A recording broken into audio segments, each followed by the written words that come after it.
Hello, everyone, and peace of Christ to all of you. Just for your attention, Muslim comments is very important for us because they help us to educate you about how silly their argument can be and how to respond to that easy. Muslims, they try always to, it's like they don't have answers and they don't know what to say.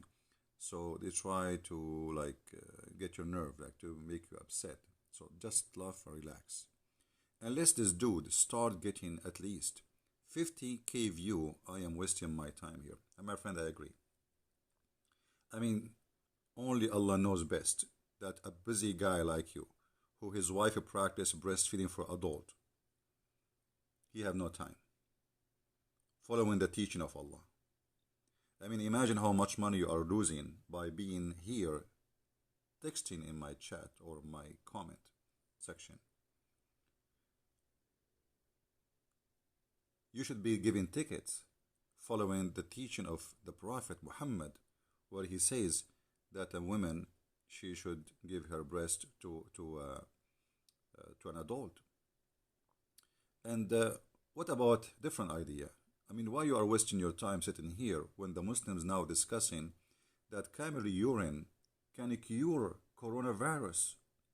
I mean, why you Muslims are buying medicine from America and Russia like crazy? It is the urine of the camel. Imagine if the urine of the camel can do this. What about the holy piss of the Prophet, which is, we mentioned the article written by you Muslims about it in the previous video. If the camel can cure corona, the piss of the Prophet, which is holy, can do what?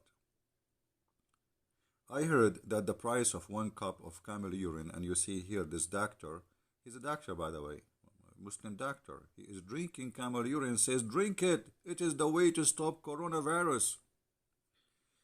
Yeah, too bad.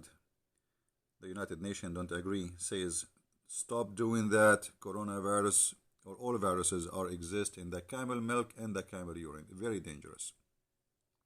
And additional to that, the urine can destroy your kidney, which is very simple to understand, especially the camel urine is very concentrated with acid. You are busy, you have no time. I understand. Maybe your daughter, she want to do muta. But imagine how much money she can make, and if you can make turn, like you are the one who reserve, take phone calls for your daughter, especially if she's good looking and she live in the Middle East. Now, he said more comments. Let us see more comments about what he said. Okay. He said, Tim Hamad, he said that Jesus said, Allah, Allah, why have you forsaken me? Jesus says, Allah, Allah. And look what he said here. Over here. Let the Muslim worship the God, the man on cross cried out. What a big deal. You see, first of all, Abdul, I mean, those things Muslim, by the way, this the same guy, because he keep coming here. We answer those questions a million times, but it doesn't hurt to answer a billion times, just to spank them for the joy. Jesus here is quoting the Old Testament prophecy about him. But isn't it Jesus, he says, you can destroy this temple and I can build it in 3 days? Talking about his body. So my friend, death cannot take Jesus. However, as long as you are mentioning this, saying, worshipping the God man on cross cried out too, you just expose your prophet. Because if you agree that Jesus was on the cross, and for us this was a victory for Jesus, proving who is he, for death cannot take him and grave cannot hold him. But by saying what you said, you just prove to us that the Quran is a fraud. Are you with the Quran or against the Quran? Obviously you are against the Quran, because you just said, yeah, let Muslim worship the God, the man on cross. Hold on. So you should not worship the God, the man in the cross. You should worship Jesus the Muslim. For Jesus the Muslim, according to Muslims, never cried in the cross, as you are quoting here, which is a prophecy from the Old Testament, and never be in the cross. So you just admitted that Jesus must be God, for he never was there, according to the Islamic cult. So thank you for saying Muhammad is a fraud. Thank you for saying Jesus was truly in the cross and Muhammad is a liar. And thank you for saying that no Muslim should follow the Quran, therefore Quran is stupid. In the same time, thank you for fabricating saying that Jesus says Allah, Allah. When Jesus, he said, who is the Antichrist? Is the one who denied the Father and the Son. And Muhammad aka Allah is the one who denied the Father and the Son, which means according to Jesus, he is the Antichrist. So my friend, Jesus never have nothing to do with Allah except that he is going to defeat him, for he is the name, one of the names of the devil. In the top of that, as long you are a person who refuse to worship God who died, according to your statement, right? Well, your God is dead. And your God is a man. Let us prove that. If we go in the hadith, we will find this. And don't tell me this is da'if. People will laugh at you and they will spank you. And they will have 10 fingers in your bum, not 5. The Prophet SAWS, this is like a name of a FM station. And I have told you, he said, I have told you so much about the Dajjal, the Antichrist. You Muslim believe that the devil is an Antichrist. That means he is God, which means Christ. Because you see, the devil is anti-God. To have a title of Antichrist, that means Christ is the most biggest enemy for the devil.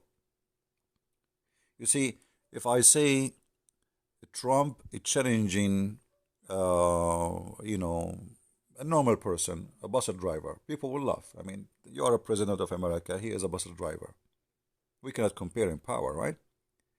But when the devil he challenged who? He don't challenge Muhammad. Muhammad worked for him. The devil is against Christ. The Antichrist, you Muslim, you even, how dare you even to use that statement, yet you do not believe that Christ is God. By saying that statement here, you admitted that Christ is God. For this Dajjal will claim to be Christ. Dajjal means liar, by the way. And he will do miracles which nobody do except Christ to convince you that he is a Christ. And look what your prophet said. The Antichrist is short, headed, woolly haired, one-eyed and an eye sightless, and neither he's describing his body. I mean, your God, the Antichrist is not fat, is not he's a choppy, he is short, he have woolly hair, etc. And Muhammad continues saying after describe him, he is not deep-seated. If you are confused about what, my friend? Confused about how he looked like. That's why we describe. Confused about him and about Allah. So Muhammad is worried that you Muslims, you will be confused about the one who will look supposedly like a Christ, or he will take claiming the look of a Christ and the personality of a Christ and the person of Christ. He says, don't worry, there is a way to decide who is Allah and who is the Antichrist. How? He said, your Lord is not one-eyed. Do you see it? Your Lord is not one-eyed. So your Lord is not one-eyed, while the Antichrist is one-eyed. So everything that the Antichrist here is exactly how Allah look like. The only difference between them is the one eye. So yes, your God Allah is a man, and he is choppy, like he have a big ass, but he's not too big. He have a curly hair. He is short. I don't know how short he is, but he is short. Anyway, if we can fix that, we give him some high heels, and and he, I'm so glad that your God Allah have two eyes working. And, can you tell me how many eyes your God Allah have? Because when you said your Lord is not one-eyed, but he didn't say he have two eyes, right? But however, as long he described between him and the false Messiah, that's mean he have two eyes. Question: why Allah have two eyes? And where he have them? In his knee, in his chest, in his forehead, in his back, in his neck, maybe one eye in the left shoulder, one eye in the right shoulder. So the Muslims always, they give a propaganda that their God is not a man. But as you see, Muhammad himself is afraid that the Muslim will think that he is Allah, the Antichrist, which is a man. And the only difference between them is one eye. So Allah obviously is a man, and those people are confused. Even your prophet, he says, even the Quran, which is not created, will come one day in the day of judgment as like in a look of a dead man. He have no color in his face. So even the Quran for you is a man. Allah is a man. And as you see, the difference between them is just an eye. So when a Muslim speak about our God being a man, your God have hands, he have foot, he have a shin. I remember when the Prophet Mimi Hijab, Sister Mimi Hijab, may Allah bless her, you know, her breastfeeding. He said to David Wood, "You said Allah have parts. Who said so?" His eyes part, his hands parts, his foot parts, and you know when the Muslims deny in order to make a point, they make us laugh, and they make a lot of people leave Islam because a Muslim, a normal Muslim, who have a decency, he will see the comment. He will say, you know, we are lying to the Christians. We have no dignity really. I don't respect them no more. He will leave Islam. And this is why we notice when we go live on air, people call us and they leave Islam live. They notice that there is no dignity in Muslim answers and there is no legitimate answer. They just try to make fun and mockery, but by doing mockery, they help us to return the mockery and mock their God, who is obviously fake. I mean, why in the world Muhammad is confused, or the Muslim will be confused, about the look of Allah and the look of the false Messiah? If Allah is not a man anyway, why you want to describe that the only difference between them is one eye? Is Allah a man or he is not? If he is not, then they will not be confused. There is no need to say, oh, you need to know that Allah is not one-eyed. So this description is what? I'm afraid, Muhammad said to them. I have told you so much about the Dajjal, the Antichrist, that I'm afraid that you may not understand. There is a worry here that Muslims, they might go and worship the Messiah, the false Messiah, for he looked like the Messiah, and they will think that he is Allah, while he is not Allah. And now Muhammad is giving them a hint. This is the way to recognize that this is not Allah. Not because he is a man, no. Not because he is short, no. Not because those are description of Allah. The only difference between them is the right eye, one eye sightless. So when you say what you say, you made us laugh.